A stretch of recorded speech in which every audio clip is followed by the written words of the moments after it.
ముందుగా ఇంతవరకు నా వీడియో ఎవరు చూడకపోతే ఇప్పుడే చూస్తున్నట్టయితే ఖచ్చితంగా సబ్స్క్రైబ్ లైక్ వేసి చూడండి.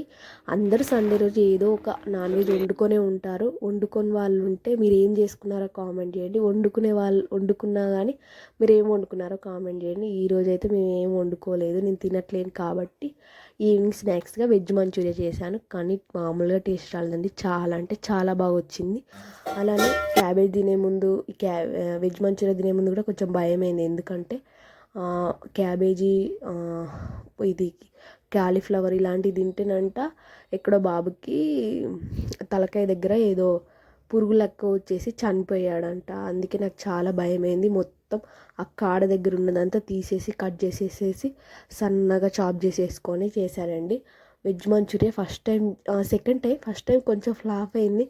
ఈసారి అయితే అస్సలు ఫ్లాప్ కావద్దని పర్ఫెక్ట్గా చేశాను. టేస్ట్ అయితే చాలా బాగా వచ్చింది. మీరు కూడా ఇంతవరకు చేసుకోకపోతే ఈ వీడియోస్ ఖచ్చితంగా చేసుకోండి, చాలా బాగుంటుంది. ఓకేనా? ఇంతవరకు వీడియో చూసినందుకు చాలా థ్యాంక్స్ అండి. ప్లీజ్ ఫ్రెండ్స్, మన ఛానల్ కూడా సబ్స్క్రైబ్ చేయండి, అలానే ఒక లైక్ కూడా వేయండి. ఇప్పుడు మా మామ టేస్ట్ చూసి ఎలా ఉందని చెప్తాడు చూడండి. చాలా అంటే చాలా బాగా వచ్చింది. ఇంతవరకు వీడియో చూసినందుకు చాలా థ్యాంక్స్. బాయ్.